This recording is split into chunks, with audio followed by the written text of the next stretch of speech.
It's Easter Monday, April 6th, 2026, the John Ross Show.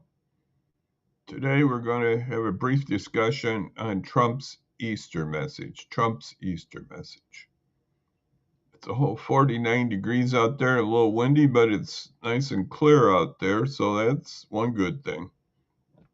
It's spring, but it's a little windy out there.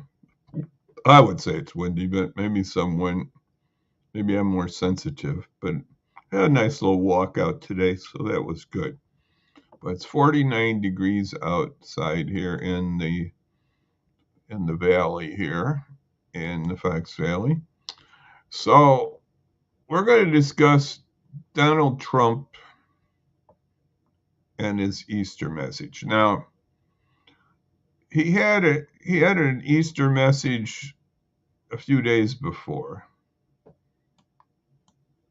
And this is actually what he tweeted or put on Truth Social on Easter morning. This was put out at 7:03 a.m. It would be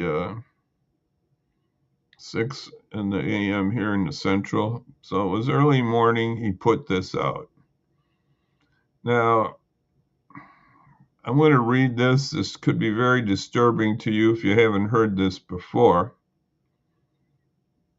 And it's a little sensitive too. So if you got maybe some children around or others, anyway, we'll read it, but it's a sensitive,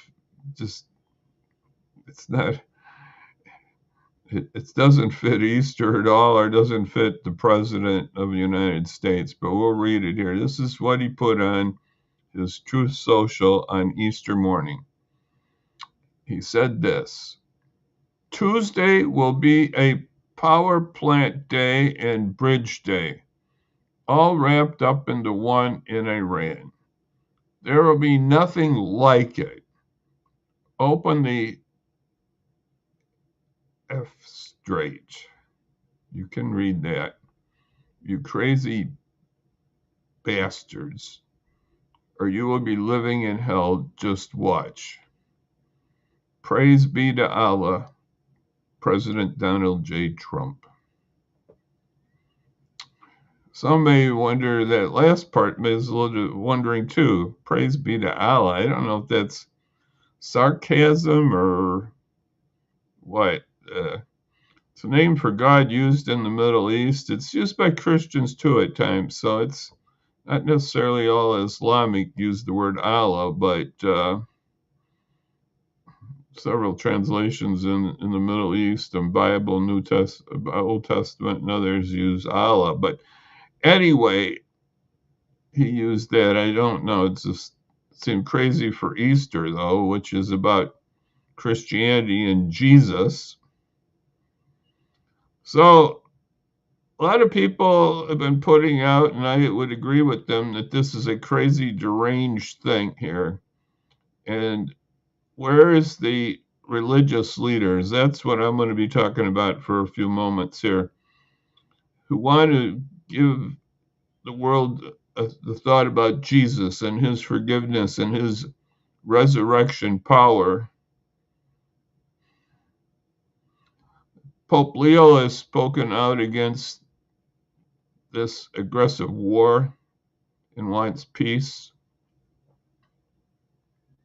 I think a few others have, but not much among the evangelical front. Franklin Graham has basically sold out to Trump, and I don't know where he's coming from. These could be war crimes too, he's talking about. This is on Easter, a holy day in the Christian church. Power plant day and bridge day. He wants to destroy Iran. And he basically reiterated this today at a press conference. So this is real, folks. And he is talking this way. Where are our religious leaders who said character counts? I remember some friends where that was a big thing. They get character counts in the schools, and we'll just, where's character count for the church and Trump? But this is important how we talk about Jesus, the Prince of Peace, who in the Lord's Prayer talks about, thy kingdom come, thy will be done.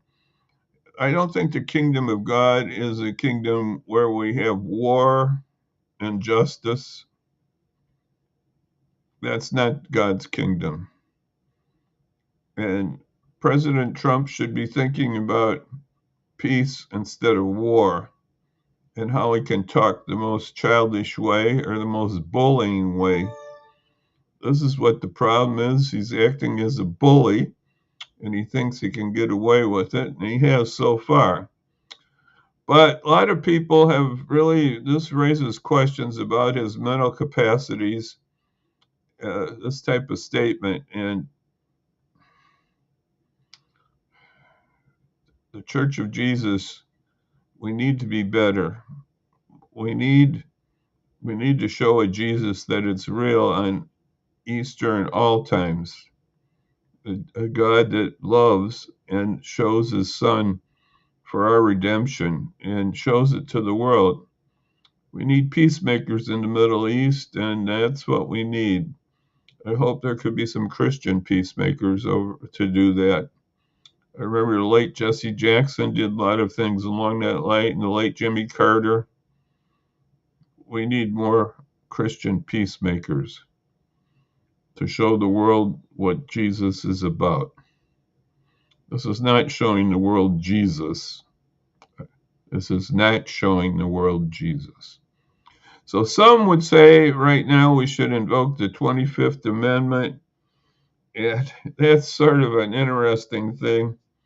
I was just looking that up again, and I'm going to get you that in 1 second here. I got it on my phone here.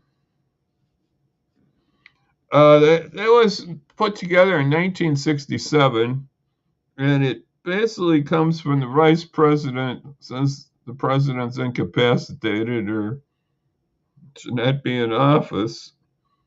And then the cabinet agrees on that.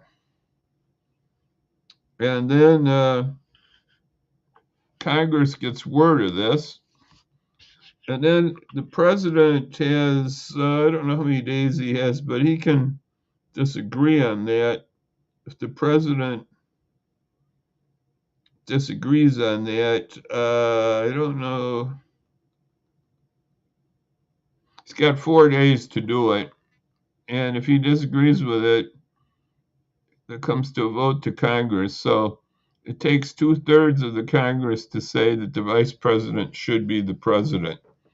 So that's the 25th Amendment. That's another way to move and remove some of our problematic things with Donald Trump and his language, his erratic nature.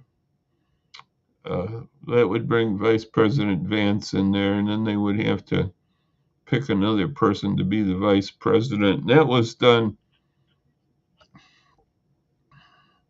after Nixon resigned and Gerald Ford became president, and then we had Nelson Rockefeller filled in that spot for a while.